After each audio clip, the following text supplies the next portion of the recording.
Hi friends, నమస్తే. నేను మీ Saritha. Welcome back to smart Saritha channel. Friends, ఈరోజు మన వీడియోలో ఈ సంవత్సరం దివాళీ కోసం మేము తీసుకున్న క్రాకర్స్ బాక్స్ని అన్బాక్సింగ్ చేయబోతున్నాను. ఈ బాక్స్లో ఏమేమి ఉన్నాయో మాకు కూడా తెలియదండి. అయితే వెయిట్ అయితే చాలా ఎక్కువగా ఉంది, ఐటెం కూడా ఎక్కువగా ఉన్నాయి అనుకుంటున్నాము. ఏమేమి ఐటమ్స్ ఉన్నాయో అనేది ఇప్పుడు ఓపెన్ చేసి మీతో షేర్ చేసుకోవాలనుకుంటున్నాను. ఈ క్రాకర్స్ బాక్స్ చాలా వెయిట్గా ఉందండి, మూవ్ చేయడం కూడా చాలా కష్టంగా ఉంది. ఇప్పుడైతే ఇందులో ఏమేమి ఉన్నాయో మనం చూసేద్దాం. నేను ఈ వీడియోని మెమరీస్ కోసం షేర్ చేసుకుంటున్నాను.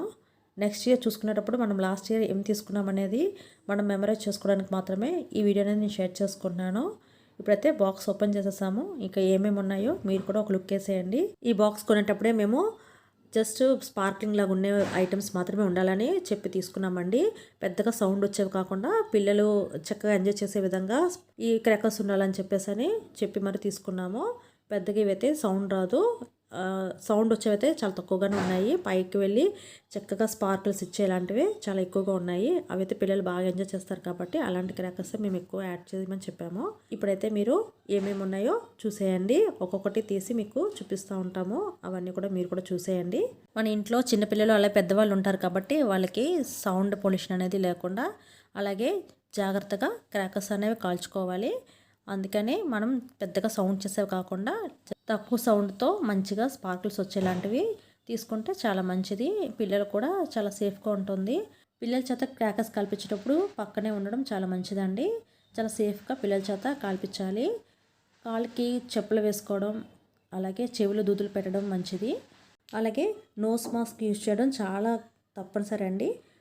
మనం క్రాకర్స్ కాల్చేటప్పుడు వచ్చే పొల్యూషన్ అంతా కూడా మనం పీల్చకుండా ఉండటానికని మనం మాస్క్ అనేది తప్పనిసరిగా వేసుకోవాలి. అప్పుడు మనం స్మోక్ని అవాయిడ్ చేయొచ్చు. అలాగే స్మోక్ తక్కువగా ఉండే క్రాకర్స్ని కాల్చడం కూడా చాలా సేఫ్ అనమాట. ఆల్రెడీ గాలి అనేది మనకి చాలా పొల్యూట్ అయిపోయి ఉంది కాబట్టి మనం ఎంత వీలైతే అంత తక్కువగా క్రాకర్స్ కాల్చడానికి మనం ప్రయత్నించాలి.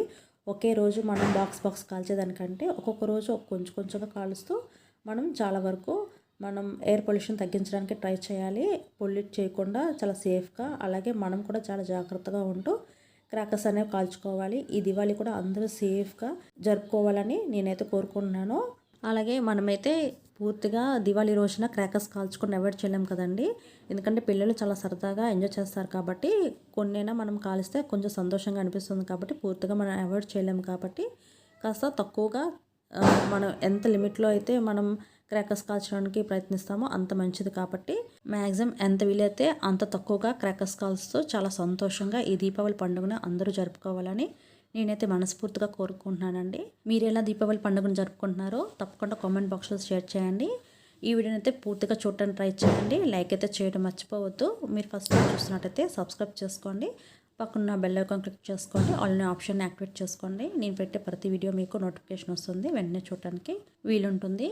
మేము ఉండే ఏరియాలో అయితే ఆల్రెడీ దీపావళి స్టార్ట్ అయిపోయినట్టేనండి. అందరూ క్రాకర్స్ కాల్చడం స్టార్ట్ చేసేసారు 2 days ముందు నుంచే. ఫ్రెండ్స్, నేనైతే ఇక్కడ మ్యూజిక్ యాడ్ చేసేస్తున్నాను. మీరు ఈ వీడియోని స్కిప్ చేయకుండా పూర్తిగా ఫస్ట్ నుంచి లాస్ట్ వరకు చూడటానికి ట్రై చేయండి. వీడియో అయితే కంటిన్యూ అవుతుంటుంది, చూస్తూ ఉండండి.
ఓకే ఫ్రెండ్స్, చూసేసారు కదా ఈరోజు వీడియోని.